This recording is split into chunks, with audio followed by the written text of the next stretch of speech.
les infos ci internet bi li ñu raté démb li nga xamante ne moo yëngal toile bi Safia c'était quoi?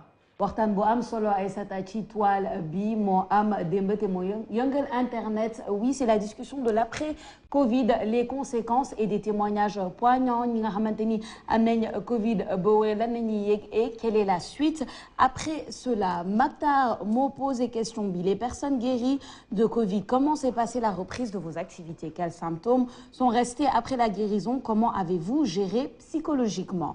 Témoignage de Elisabeth Montey qui dit l'odorat a non seulement pris du temps mais a failli me rendre folle.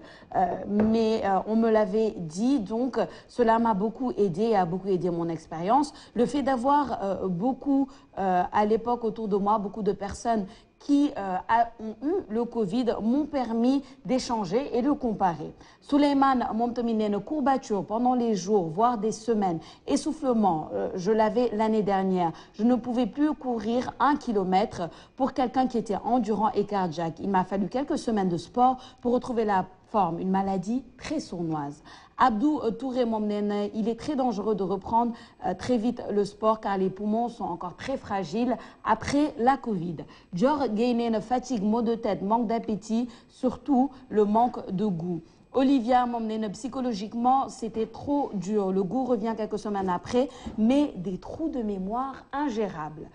Adam Cham Cox Momtemi témoigne, il faut de la patience, du soutien et beaucoup d'optimisme dans la durée. Pas mal de fatigue et un peu de brain fog, ce qui veut dire les trous de mémoire. Pas l'impression de réfléchir aussi clairement qu'avant et aussi vite qu'avant. Courage à tous, la vie est longue, ne nous brusquons pas sur le chemin du retour. Pape Demba Diallo, mon témoignage, hospitalisation, pas d'arrêt réel des activités, mais difficultés en termes de rééducation physique, hyperglycémie, hausse de tension, fatigue pendant des semaines, psychologiquement prendre conscience de son état et de la volonté de se remettre en espérant que ceci contribuera aussi à sensibiliser. Elide Diop Momnen, essoufflement après peu d'efforts, dégoût de certains aliments comme le poisson ou la mangue. Aïda Mben m'a posé une question bi nga xamanteni mo jeexal débat bi néna je me demande bien est-ce qu'on guérit bien de la Covid-19? J'ai toujours des trous de mémoire, des essoufflements à chaque 2 secondes et à un moment j'étais vide d'émotion, même si je sais pas si ce dernier est lié à la Covid-19. Et c'est à dire que témoignage toutes ces personnes qui ont été atteintes du Covid et qui témoignent des séquelles. Ça contribue, comme l'a dit un de nos internautes, à la sensibilisation. C'est une maladie très longue, très douloureuse, parce que nous l'après Covid, des ninan bon qui Covid et tout, mais on ne sait pas vraiment ces gens-là qui en sont vécus, comment ils le vivent. On voit que ça dépend de qui organisme, mais on voit qu'il peut y avoir énormément de séquelles. Oui, comme Linga Wahrek, c'est voilà, c'est important. Il faut nous moytu. Mën na la dal, nga baña yek lu metti ci sa yaram, mais après par la suite nga am du mal à nekkat yow nit ki nga nekkon avant, parce que quoi qu'on puisse dire feebar la. Feebar bu la dalé forcément day wañi ci yow dara, en espérant juste que voilà ni si jógee yëpp yàlla fëgg seen bopp, ils vont retrouver toutes leurs facultés. Trou de mémoire yëpp dina dem, essoufflement bi c'est normal puisque voilà day attaqué au poumon. Yooyu yëpp dina arrêter. J'imagine pas ma vie sans goût et odorat, donc ça doit être terrible. Et avec des trous de mémoire. Ngay toog dara du la xeeñ, dara du la saf. C'est ça, dafa doy feebar. Et je pense que, encore une fois, je le dis, c'est une manière de sensibiliser aussi. C'est une manière de sensibiliser, on essaie que tout marche. Mais c'est important de mettre l'accent sur ces personnes-là parce que c'est des survivants. Ils ont battu le Covid ou la Covid sans vraiment la battre. Parce que je pense qu'on n'est jamais qui on était avant la Covid. C'est nous, les petits témoignages. Wow, c'est pourquoi moi souvent je me dis il faut peut-être que nous arrivions à un point où nous wàccee feebar bi ba Sénégalais ou le monde bi de façon générale dañu bàyyi xel ci danger bi nga xam ne mbas bi Covid-19 dañu ko indil, mais il faut que ñu dédramatiser ko tuuti pour que ñi nga xam ne dañu feebar ci wàllu woowee bu ñu paree dañu war a jàmmarloog ak ñaari mbir. Bu njëkk bi mooy le regard social. Parce que boo amee Covid parfois aussi boo wéree jàpp ne da nga wér. Am na ñooñu ñay xoolee ba léegi ci biir société bi, intégration parfois même au sein de la famille, parfois, c'est assez compliqué. Il faut faire. Exactement. Ouais. L'autre aspect, c'est sur le plan sanitaire. Parce que, par exemple, dans les autres pays, on communique également sur ça. Les chercheurs commencent à se pencher sur le syndrome post-Covid-19.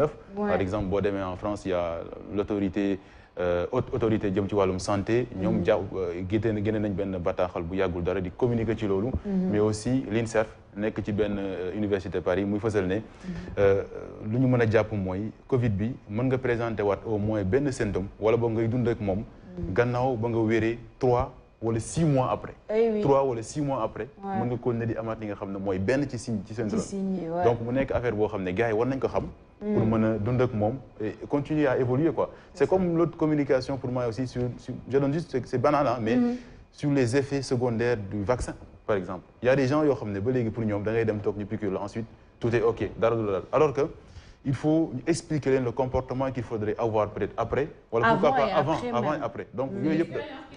C'est l'expérience qui parle. Donc non sérieux non tout ça ce sont des choses yoo xam ne dafa nekk lu am solo. et ñu war cee bàyyi xel bu baax a baax. ñu war ci bàyyi xel bu baax et pour moi il faut qu'on dépasse je sais pas ndax dépassé nañ ko mais j'espère en tout cas qu'on l'a dépassé ce syndrome wala cette chose cette expression de maladie de la honte de maladie bi nga xamante ni on n'ose pas dire qu'on l'a et cetera loolu war nañ ko dépasser parce que ça n'aide pas non seulement ça n'aide pas pendant la maladie ça n'aide pas aussi avant parce que am na ñi nga xamante ne ñi sentir ay symptômes ils n'osent pas le dire et ça n'aide pas après non plus parce que stigmatisation bi loolu ci loolu lay jógee aussi et puis bu fekkente ni comme l'a dit un de nos internes bu fekkente ni am nga Covid ba wér tu as besoin d'accompagnement tu as besoin de compréhension surtout nit ñi xam ni bon voilà aujourd'hui tu as de nouveaux défis dans ta vie que peut-être tu n'avais pas avant si tu as des problèmes d'essoufflement des problèmes de goût et d'odorat wala de perte de mémoire loolu dafa doy waar il faut pouvoir s'adapter il faut que les gens autour de toi s'adaptent je sais pas xëy na médecin yi tamit continuer di si wax gën si wax et plus parler de l'après-Covid. Ouais, mais defe naa ni depuis le début parce que ça fait plus de 2 ans il y a un changement de mentalité parce que sooy xool maintenant les discussions yi waxatuñu léegi est-ce que corona am na wala déet maintenant on a dépassé ces discussions on est est-ce que vaccin bi baax na wala déet donc on est en train un peu de changer dans la sémiologie quoi ci communication bi donc aujourd'hui defe naa ni on a dissipé les craintes ci li nga xam ne mooy coronavirus beneen obstacle bi dans la communication c'est de convaincre les gens à se vacciner donc ñu ngi gën a xam ni coronavirus am na léegi le débat c'est maintenant sur le vaccin pour wax ni rek maintenant il y a un glissement de sens ci ñi ñuy woowee les corona-sceptiques si par rapport ak effet secondaire wala séquelles yi nga xam ne mooy Covid-19 c'est bon on doit définir ce que signifie guérir de la Covid parce que la Covid c'est l'aspect sanitaire et psychologique on l'a vu te li nga wax ni léegi les cas bien les effets les séquelles li nga xam ne mooy Covid-19 mu dal ay patients te di am ñu ngi ko doon wax bi yàgg mais il y a moins de communication sur ça mais bon on comprend un peu que il y a eu une hiérarchie, une échelle de communication. Mais j'avais entendu une analyse intéressante. Si Dr Fallou Ba, sociologue, il est expert en changement de comportement. Il y a une pandémie commencée, on a accès à la communication sur 2 choses, la sémiotique et la sémiologie. La sémiotique, moi, image, porter les masques, def len gel, pas sol gel, mais raxas len gel, li nga xamni moy sa loxo ak la sémiologie mooy définir lan mooy coronavirus nee na population bi dem nañ ba xam ne koo mënti laaj xam na les gestes barrières ça c'est réussi maintenant on doit changer de version passer peut-être à une communication de crise parce que bu ñu remarqué ni quand l'instinct de survie a été bu ñu ko kiiwee touché on a vu que les gens se sont rués vers les centres de santé pour se vacciner il y a un changement de mentalité dañ accompagner les populations ñu convaincre leen pas ñu imposer leen li nga xam ne mooy vaccination te yaakaar naa ni convaincre rek mooy tax ñu aboutir ci guerre sanitaire. C'est ça en tout cas beaucoup de courage à ñi nga xamante ni ils ont réussi à combattre et à gagner le combat contre la Covid-19 parce qu'après il y a un autre combat d'adaptation qui se mène comme ni koy gisee ci témoignage bi et puis surtout s'en référer aux médecins parce que c'est eux les experts donc s'en référer aux médecins bu fekkente ni il y a des séquelles qui sont toujours là pour savoir comment gérer ces séquelles là loolu moo gën a am solo je pense ñu jàll ci beneen xibaar bi gën a fës ci internet bi c'est une communication du ministère des Affaires étrangères qui fait beaucoup parler d'elle sur la toile dañ koy lire après ñu daal di xool réaction yi c'est aujourd'hui d'ailleurs que le ministère des Affaires étrangères et des Sénégalais de l'extérieur recevra son homologue son Excellence Monsieur Antonio. Il est porteur d'un message de son Excellence Monsieur Manuel Gonçalves Lourenço, président de la République d'Angola, au chef de l'État, son Excellence Monsieur Macky Sall. Votre organe est vivement sollicité pour la couverture de la cérémonie. La mise en place se terminera au plus tard à 9h30. C'est le service de la communication qui fait une demande de couverture pour boobule événement bu mu am. Et Djali Badiane a repris cela en disant, et ça sort du ministère des Affaires étrangères, on ne convoque pas, à mon avis, un rassemblement dans un contexte pareil, avec un texte truffé de fautes et sans forme. Pape Ousmane Badiane moom nee na recevrait ses futurs probables ou futurs incertains. Je ne savais pas qu'un ministre dans notre pays peut délivrer un message d'un chef d'État autre que le sien. Service bi yëpp moo war a tëb. Ousmane Dia qui dit ce communiqué, à mon avis, n'est pas digne de ce grand ministère. Son auteur semble confondre anglais et angolais. On s'y perd.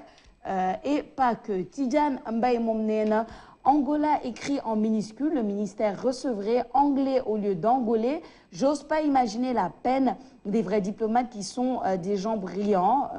Ce n'est même pas relu et c'est assez pathétique. Saïfon Diallo moom nee na le rassemblement peut être limité à quelques journalistes à mon avis, avec les mesures de protection requises. Cependant, l'orthographe du message me pose moins de problèmes que l'inattention de l'auteur. Le ministre des Affaires étrangères anglais avec un nom portugais, porteur d'un, etc. On ne comprend pas.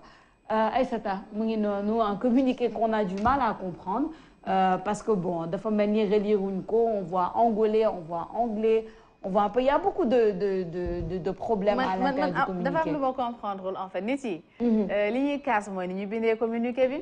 Faute ici am wala rassemblement bi ñu si woote. lu bëri la ñuy kaas tout en même temps loolu laa doon jéem a expliquer tout à l'heure.